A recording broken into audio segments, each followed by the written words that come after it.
दोस्तों, कैसे हैं आप सब। मैं पूजा कश्यप स्वागत करती हूं आपका सर्वोदय आईएएस के यूट्यूब चैनल पर, जहां हम हर रोज द हिंदू न्यूज़पेपर का एक इन डेप्थ एनालिसिस प्रेजेंट करते हैं। शुरुआत करते हैं आज की सबसे पहली न्यूज़ से।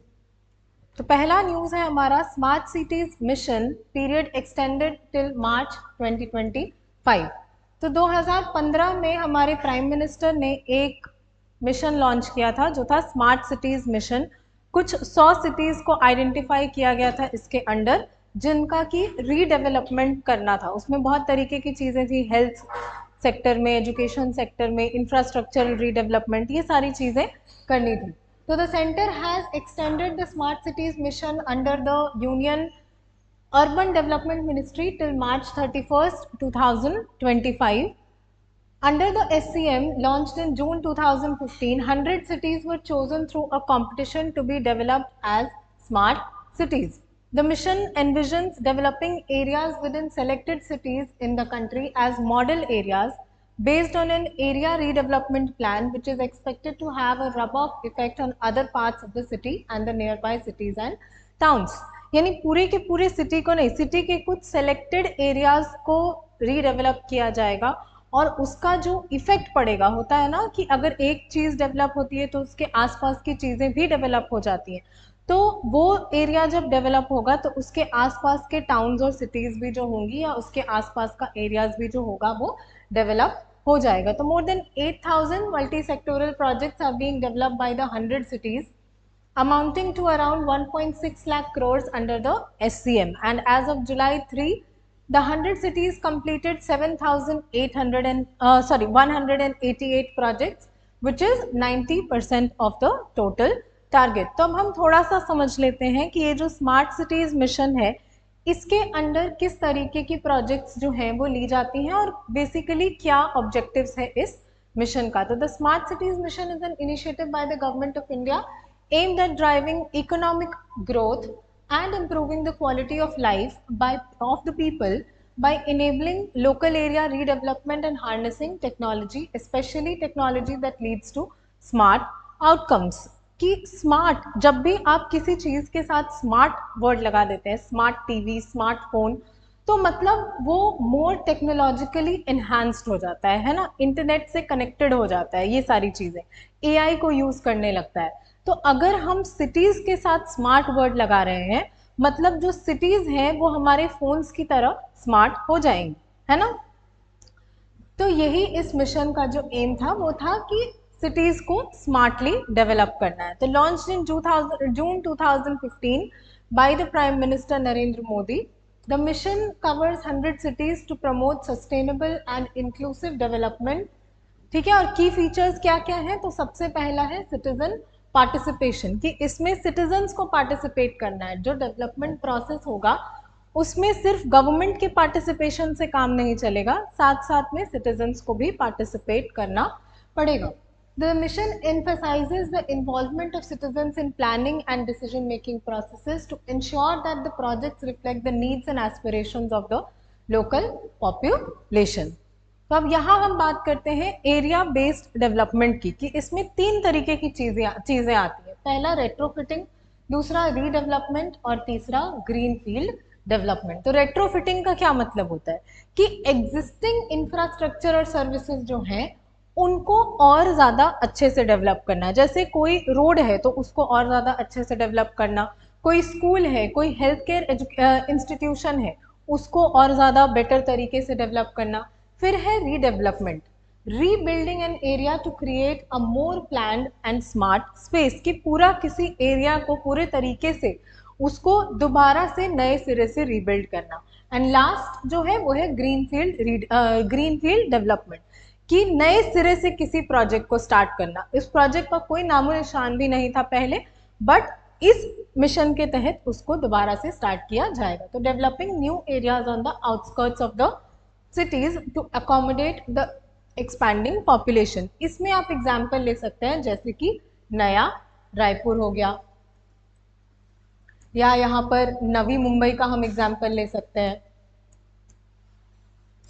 उसके अलावा हम ग्रेटर नोएडा का एग्जाम्पल ले सकते हैं। तो ये सारी चीजें जो हैं वो स्मार्ट सिटीज मिशन में यहाँ पर करी जाएंगी कि 3 चीजें, रेट्रोफिटिंग, रीडेवलपमेंट और ग्रीनफील्ड डेवलपमेंट। फिर है pan city initiative, solutions that apply to citywide such as smart meters, intelligent traffic management systems and integrated command and control centers। ठीक है। तीसरा है use of technology, leveraging information and communication technology to improve urban services governance and to provide better living environment। कि technology को use करके कैसे हम लोगों की लाइफ को और ज़्यादा आसान बना सकते हैं, वो चीज़ें जो हैं वो स्मार्ट सिटीज मिशन के तहत की जाएंगी। फंडिंग कहाँ से मिलेगा? तो सबसे पहला तो है कि government of India provides financial support, but a significant portion of the funding is expected to come from the state and local governments, private sector investments and public private partnerships. कि ऐसा नहीं है कि पूरा का पूरा प्रोजेक्ट जो है वो सिर्फ सेंट्रल गवर्नमेंट फंड करेगा, सेंट्रल गवर्नमेंट के साथ साथ state government, local government, private sector के कुछ players plus public private partnership. और कौन कौन से की फोकस एरिया है? तो smart governance and citizen services, energy management, waste management, water management, waste management, urban mobility, sustainable environment, social infrastructure और स्मार्ट बिल्डिंग्स।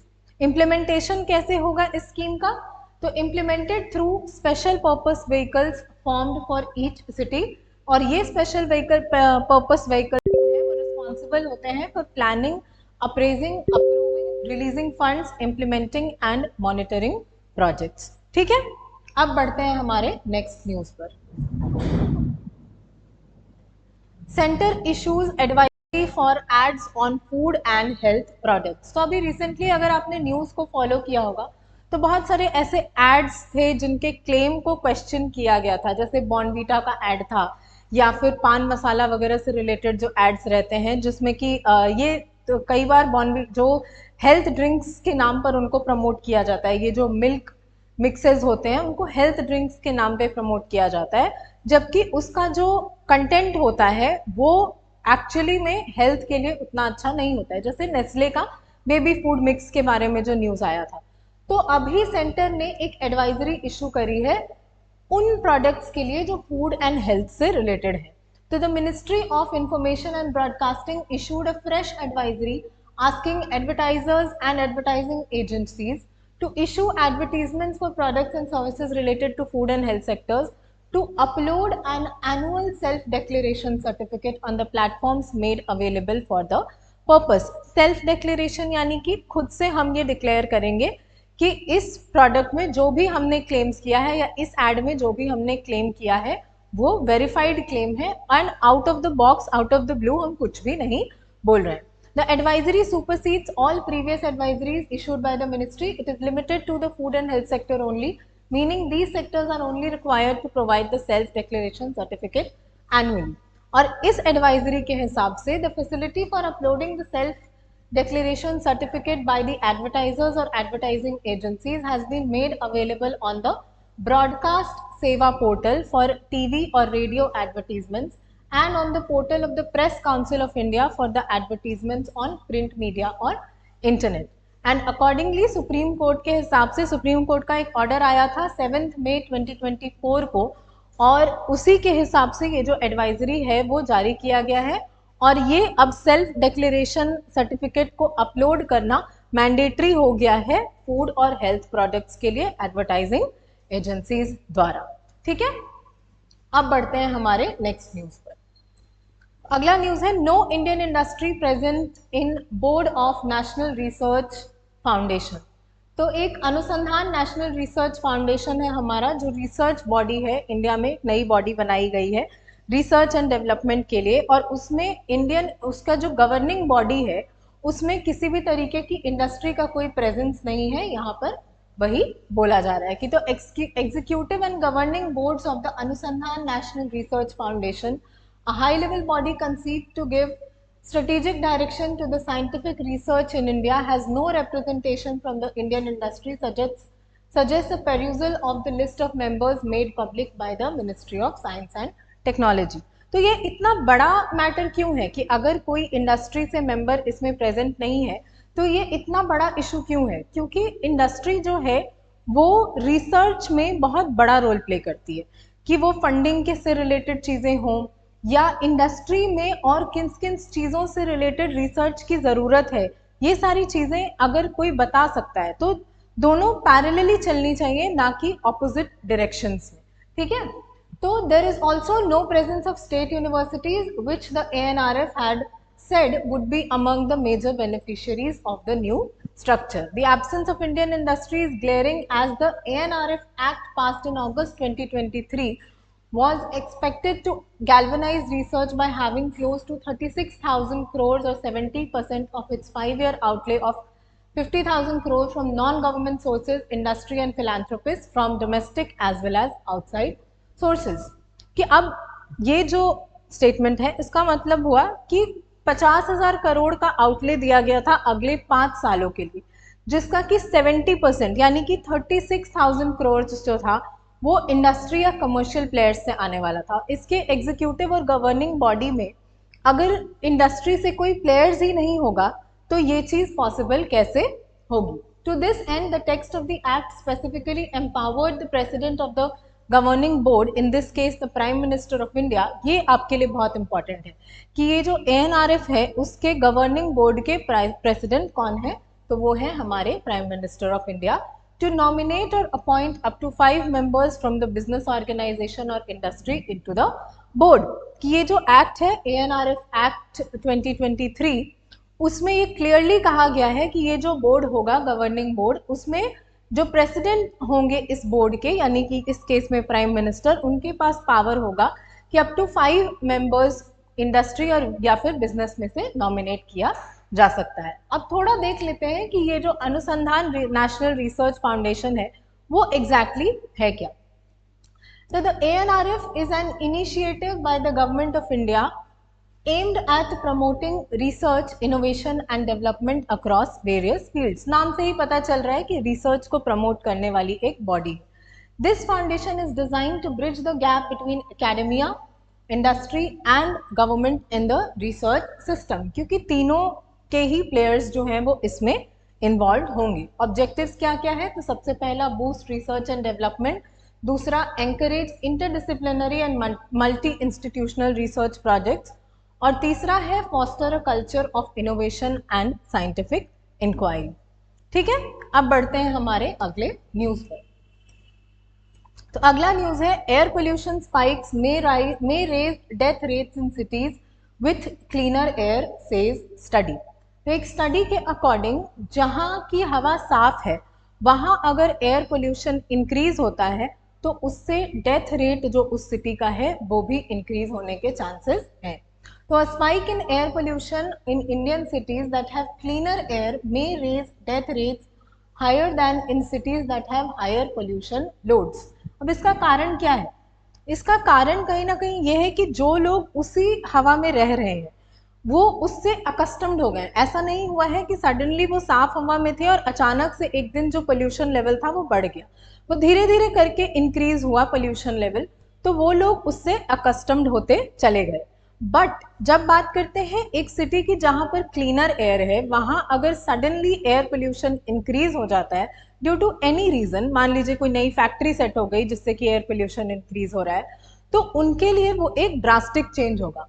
तो धीरे धीरे करके ऐसे चेंज होने के बजाय वो सीधा ऐसे चेंज हो जाएगा और ये उनके लिए बहुत डेंजरस होगा और इससे डेथ रेट जो है वो इंक्रीज हो जाएगा। तो अब यहां यही कहा जा रहा है कि the same increase in air pollution से इनसे Bengaluru can raise death rates more than in Delhi which has much higher background levels of air pollution. Overall however cities that had higher pollution loads saw a greater fraction of annual deaths attributable to air pollution, with 11.5% of Delhi's annual deaths attributable to air pollution and 4.8% in Bengaluru.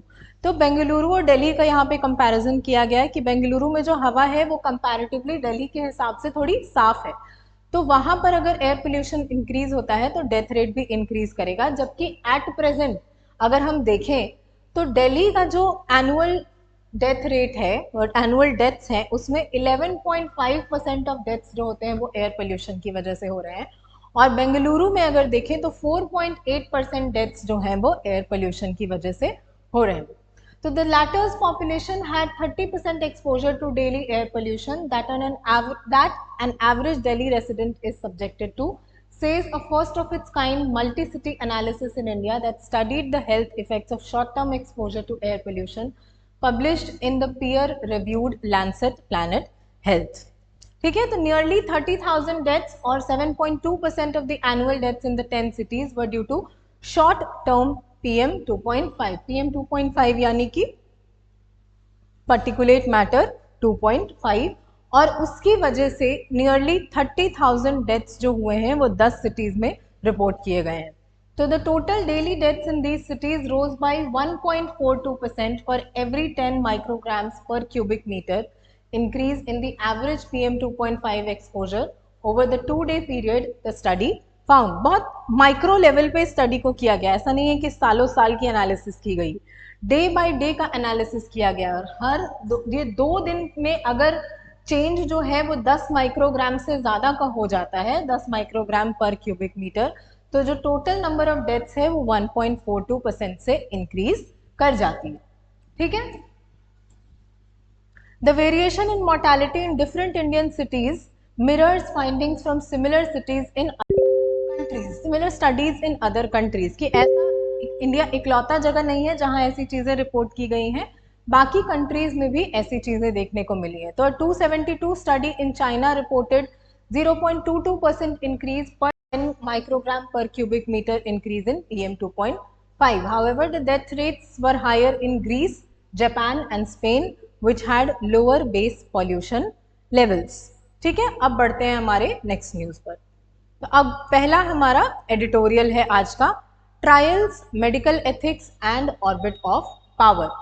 तो यहाँ पर medical ethics से related बात हो रही है. जो vaccine के डिजीज मेडिसिन वगैरह के ट्रायल्स होते हैं उसमें क्या एथिक्स फॉलो किए जाते हैं उस बारे में यहाँ पर बात हो रही है, क्योंकि रिसेंटली भारत बायोटेक की जो कोवैक्सिन थी उसके ट्रायल्स से रिलेटेड कुछ एलिगेशंस जो हैं वो सामने आए हैं. तो there have been allegations of ethical violations in the clinical trials of Bharat Biotech's Covaxin at the people's hospital in Bhopal, Madhya Pradesh, which include informed consent procedures, enrollment of vulnerable populations and improper monitoring of adverse events.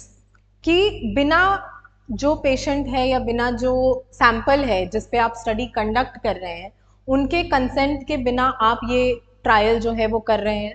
दूसरा, enrolment of vulnerable populations, कि जो लोग vulnerable हैं, जिनको इन सब चीज़ों के बारे में ज़्यादा आइडिया नहीं है, उन लोगों को आप लेकर के आ रहे हैं और उन पे ये ट्रायल कंडक्ट कर रहे हैं.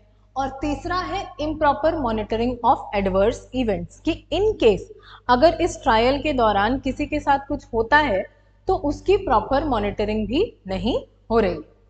तो इसमें विसल ब्लोअर्स का एक बहुत बड़ा रोल होता है. विसल ब्लोअर्स कौन से लोग होते हैं? तो वो लोग जो किसी घटना को उजागर करते हैं, ऐसे लोगों को बोलते हैं विसल ब्लोअर्स. तो whistle blowers are crucial for uncovering unethical practices. Example, Dinesh S. Thakur's role in exposing malpractices at Ranbaxy Laboratories. इसको आप अपने एथिक्स के एग्जाम्पल में यूज कर सकते हैं. GS4 में अगर मेडिकल एथिक्स से रिलेटेड क्वेश्चन पूछे तो इस इंसान का नाम आप उसमें कोट कर सकते हैं. Whistle blowers often face significant personal and professional risks, but their contribution are essential to maintaining ethical standards in medical research. कि उनके द्वारा बहुत सारे risks फेस किए जाते हैं, बट फिर भी जो ethical standards हैं मेडिकल रिसर्च के उसको मेंटेन करने के लिए जो उनका रोल है वो बहुत ज़्यादा इम्पॉर्टेंट हो जाता है. दूसरा है regulatory framework and ethics committee. There is a critique of the current regulatory framework in India, particularly the functioning of the ethics committees. जैसे कि अभी हमारे पास National Technical Advisory Group on Immunisation है और ड्रग्स एंड कॉस्मेटिक्स एक्ट है, लेकिन इनमें भी डेफिशिएंसीज होती हैं जो कि एथिकल कंप्लायंसेस से रिलेटेड है, खास करके जो ट्रायल साइट्स हैं उन पर. तो ये एथिकल कंप्लायंस को इंश्योर करना गवर्नमेंट का काम है। तो इस एक्ट में मॉडिफिकेशन करके या कोई नया एक्ट ला करके हम कैसे इस गैप को फुलफिल कर सकते हैं, ये आगे देखना होगा। तो चैलेंजेस क्या क्या है? Ethics committees are supposed to ensure that clinical trials adhere to ethical standards, but this article suggests that many are not functioning effectively. ये जो ethics committees हैं, इनका काम होता है कि ये जो ट्रायल्स होते हैं उनका ethical standards को चेक करते रहना, बट ऐसे बहुत सारी कमिटीज हैं जो कि अभी एग्जिस्ट नहीं करती हैं।